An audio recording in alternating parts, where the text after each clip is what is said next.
समझ नहीं आ रहा अपने सैलरी इंक्रीमेंट का क्या करूं। बेटा इतना क्या सोच रहा है, अपने म्यूचुअल फंड्स के एसआईपी का टॉपअप करा ले। This is the right time. क्या समझ में नहीं आया। बेटा इतना क्या सोच रहा है, अपने म्यूचुअल फंड्स का एसआईपी टॉपअप करा ले। This is the right time. अब समझा।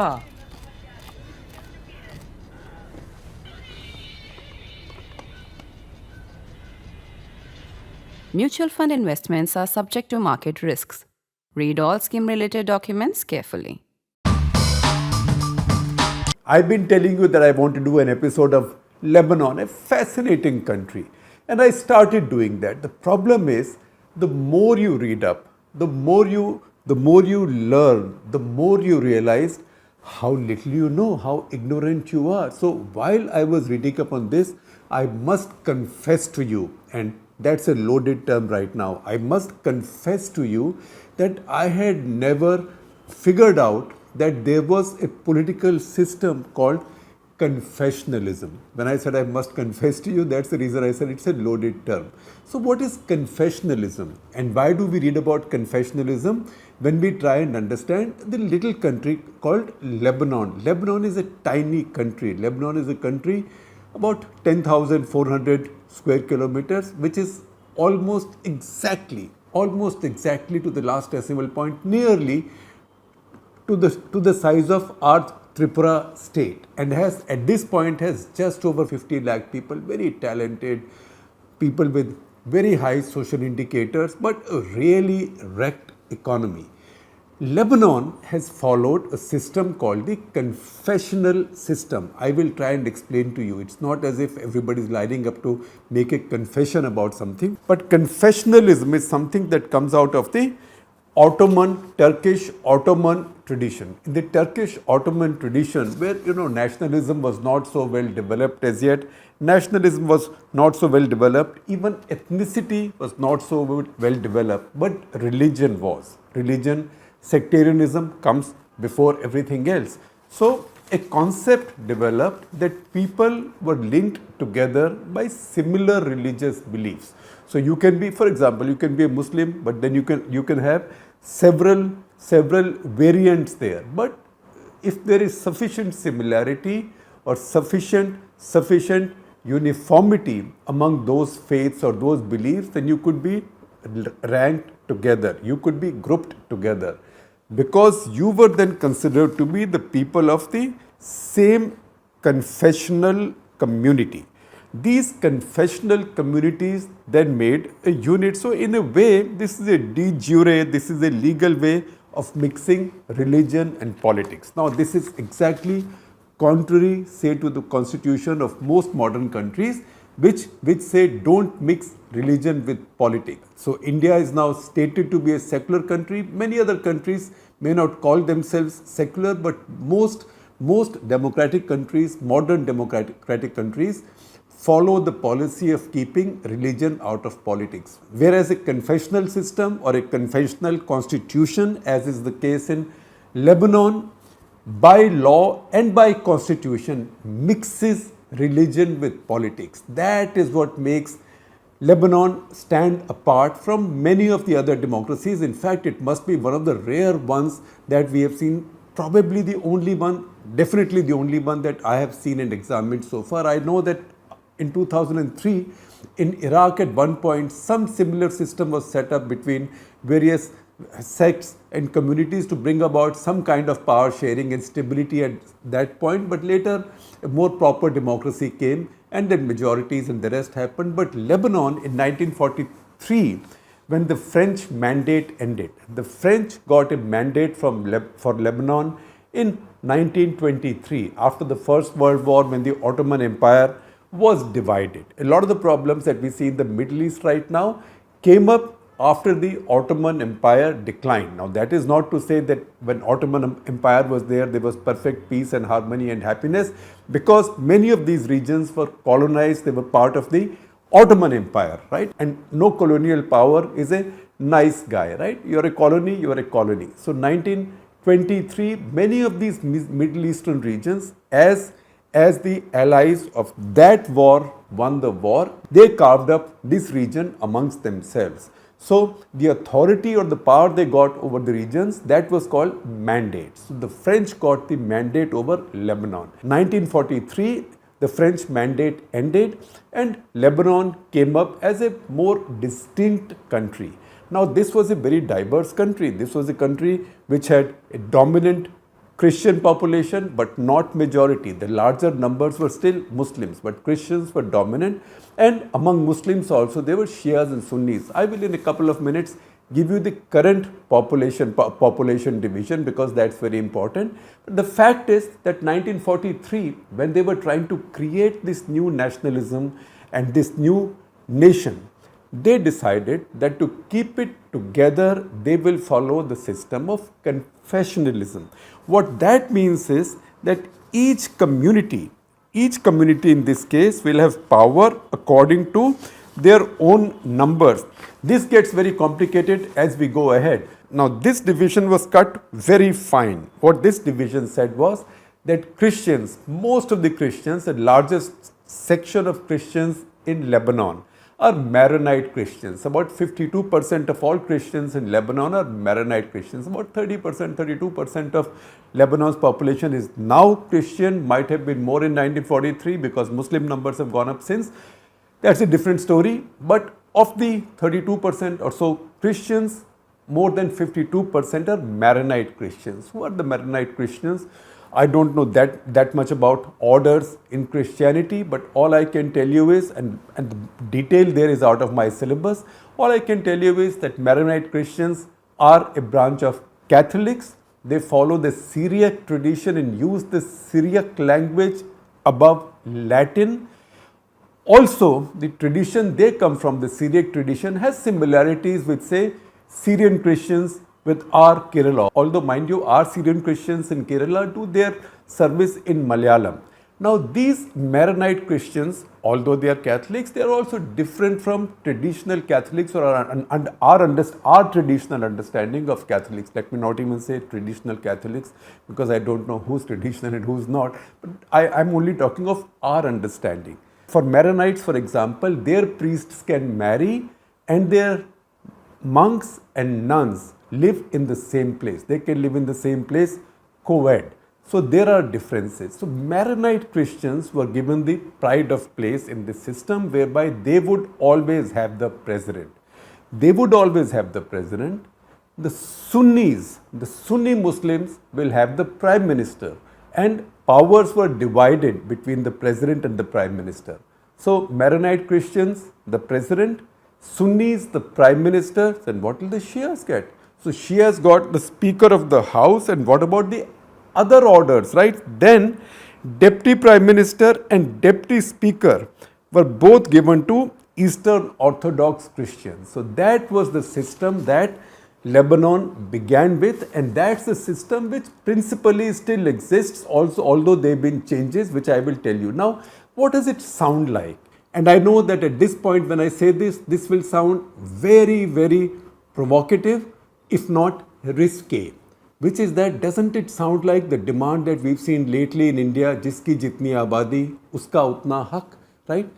Lebanon, in fact, I'm not saying that what happened in Lebanon is an example for India, but what happened in Lebanon is a case study which cannot be missed, because Lebanon right now is a broken country. It's a country where population has come down, inflation has been running at 171% in 2022, its currency has been declining rapidly, its debt to GDP ratio is among the highest in the world. In fact, if you look at major countries, then it is the third highest in the world. Its talent has been leaving the country. Large parts of the country are controlled by warlords and militias. We know that all of southern Lebanon is controlled by the Hezbollah militias. And Hezbollah, by the way, is a regular party in Lebanon, which has members in the national parliament. In fact, in the 128-member parliament, Hezbollah has 13 members and also has had ministerial positions. 13 members is a lot because almost no single party has members reaching the 20-member mark. So it is that broken a country. It is that broken a country which is now caught between several proxy wars. Israelis and the Syrians are fighting each other there. The Saudis and the Iranians are fighting each other there. There's a Syrian-Iranian axis which controls large parts of Lebanon. There is a Saudi-US axis that controls another large part of Lebanon, and you can see who might be linked with whom. So you will know that if Hezbollah is a Shia organization, Hezbollah will be closely linked with the Syrian-Iranian axis. Again, the Christian groups will be closer to the Western axis. And then where do the Sunnis go? So Sunnis, a lot of them very close to the Palestinians, they don't like the Israelis. They don't like the Israelis, but they don't like Shias either. So that is where the Saudis also come in. So Lebanon now is a broken country, so broken that since last year, since the winter of last year, they haven't even had a president. Their last president went out, Michel Aoun, who was a former army general. He was an elected president. He went out. Since then, the country has not been able to elect a president. Not just that, the country also has a caretaker prime minister. It is a completely broken country. I don't know how else do you define a failed state. Maybe it does not pass still some final parameter of being called a failed state. But in my book, if you want to see a failed state, this is an example. And one of the reasons this has happened is that the country, as it was founded, embraced sectarianism, embraced constitutionally the idea of mixing religion with politics, and also constitutionally embraced the idea of dividing power based on each one's sectarian identity. Now, what is sectarian can be caste, as in the case of India. So, when you say jitni jiski abadi utna uska hak, you have to be careful. Of course, in India we have overarching identities.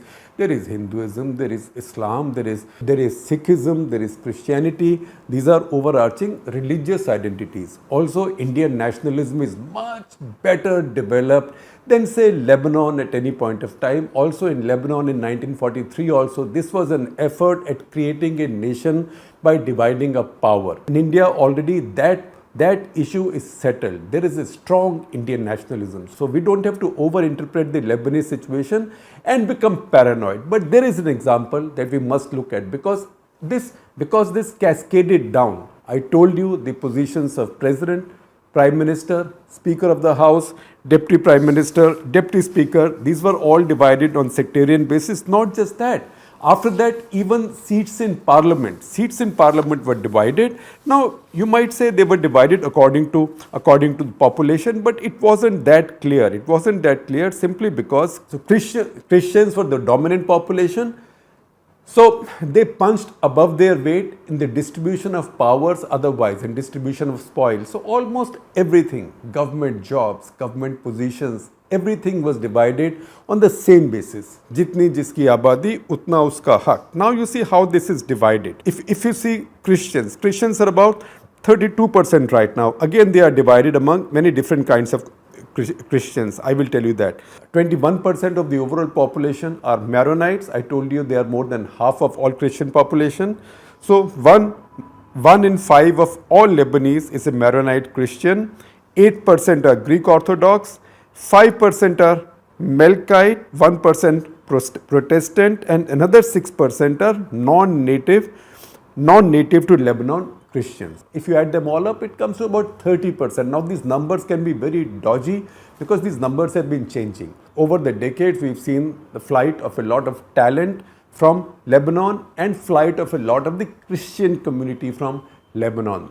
This, at the same time, because everything is proportionate, people from other sects and religion have tried to increase their numbers. So there's been a race to produce more babies wherever you can ensure that, because after all a family has to agree to produce babies, and do families produce babies towards a political end? I don't know, but their leaders and politicians can promote that idea, and some people do buy into it.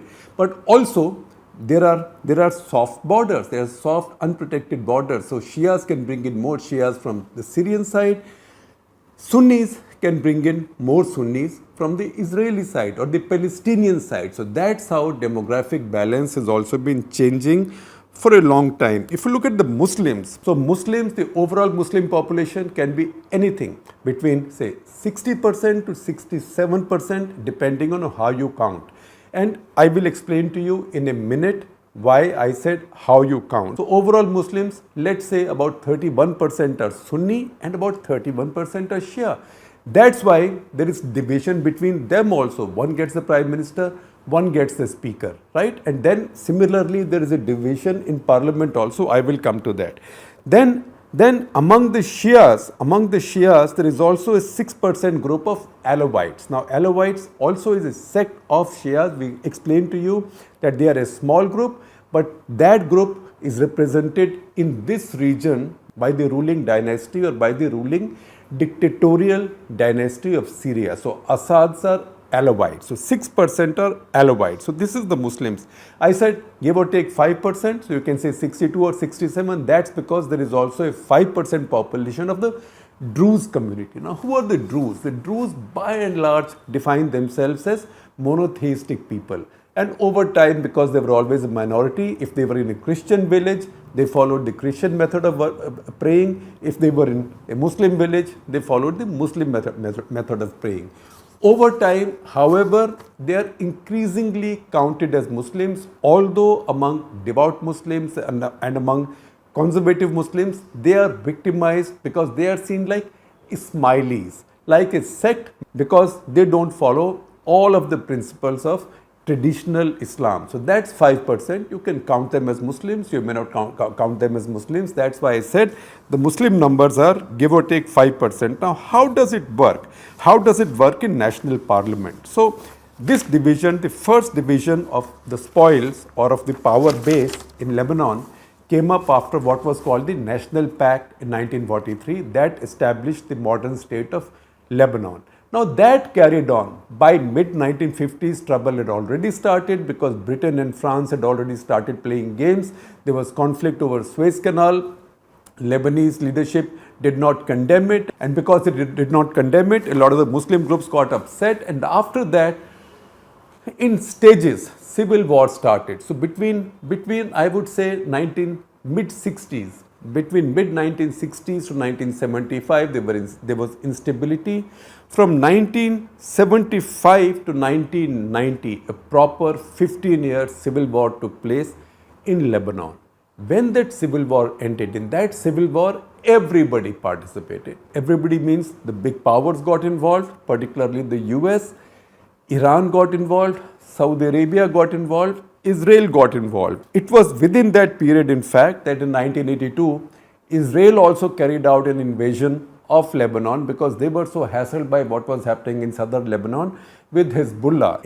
And in fact, the Israeli armed forces reached close to Beirut, and parts of Beirut were shelled by Israeli artillery as well. At the end of this, there was a bunch of peace accords signed between the various warring communities. These were the same warring communities which Lebanon's confessional system of division of powers based on their population strength was supposed to prevent fighting each other. That system was supposed to bring them together and create a nationalism. It completely failed to do so.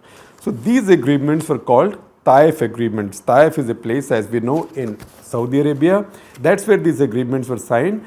And these agreements, among the many changes that the various factions demanded and which were then accepted by them in these agreements, also resulted in some change in the composition of national parliament, because after all, Muslim groups in particular wanted more seats in national parliament. So I will tell you, and you will see a chart on your screen, so what was the situation before and what is the situation after Taif Accords. So before Taif Accords, the parliament size of the parliament was 99. Of this, Christians of various denominations had 54.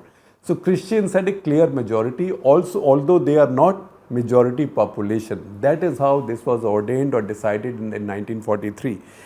Now the size of parliament as a result of Taif Accords, size of parliament was increased from 99 to 128, of which Christian groups had 64 and Muslim groups had 64. So this became equal. Earlier it was 54 Christians, 45 Muslims. Now it became 64 Christians, 64 Muslims. So you got a dead heat, equal division of power. How has it worked for Lebanon since then?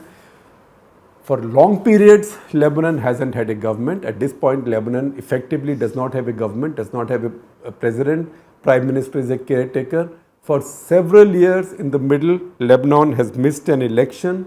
For several years in the middle, Lebanon has missed having a president. Lebanon has had a prime minister assassinated. That was Rafiq Hariri. Later, his son Saad Hariri became prime minister. He was removed. He was also sort of held in Saudi Arabia. It was widely believed in 2017 that he was detained in Saudi Arabia, but he then resigned. That led to more instability. So these accords and this kind of perfect division of power and political spoils has also not led to any unity. And you want to see how these parliament seats are divided? Once again, I'm not saying that all parallels apply, but see also if you really started applying the principle of caste-based everything in our country, caste-based, religion-based, anything, caste-based, religion-based, tribe-based, ethnicity-based, anything. The division in Lebanon is Maronite Catholics, they had 30 before Taif Accords in the House of 99, now they have 34. I will just tell you the numbers they have now, because my idea is to tell you how this division is carried out. So today in a house of 128, Christians have 64, that's half, of which Maronite Christians have 34, Eastern Orthodox have 14, Melkite Christians have 8, Armenian Orthodox Christians have 5, Armenian Catholic Christians have 1, Protestants have 1, and other Christian minorities have 1. That's add up to 64 of the Christian bloc. Then come to Muslims. Sunnis have 27, Shias have 27. Perfect world, right? Except it doesn't work like that in real life. Sunnis have 27, Shias have 27, Alawites have 2, and the Druze have 8. So that also adds up to 64. So this is a very interesting example. I know that no other country has done it. I know that history tells us, and this is a history now of 80 years, exactly 80 years since this national pact came into being in 1943. The history of 80 years tells you that this proportionate division of political power, spoils, jobs, responsibilities, economic resources, etc. does not work. Once again, the one reason it does not work, it did not work in Lebanon, is that before this happened, before the National Pact and the creation of the new state in 1943, there wasn't really an established Lebanese nationalism. So in place of nationalism, all you got were these confessional communities, as if going back to Ottoman times. But Ottoman times, there was an emperor on top of all of you, and if anybody misbehaved, consequences were quite terrible. Don't import this disaster directly into the Indian situation, saying that, oh, now that you have a caste census and people are demanding proportionate distribution of spoils, jobs, admissions, etc., we'll end up this way. Because India has, as I told you, many overarching identities. There are religions across the country. There is a secular constitution. There is also a very strong Indian nationalism, a very strong Indian nationalism. So under no way is the Indian situation comparable to Lebanon's at any point of time, because India begins with a strong nationalism, not today, not 100 years back, not 200 years back, but for a very, very long time, times immemorial. We have to keep that reality in our minds before we start getting neurotic about this. But the fact at the same time is that the idea of just counting the people, dividing them, in this case based on religion and sect, tomorrow it can be caste, day after it can be ethnicity, tribes, regions, linguistic groups, whatever.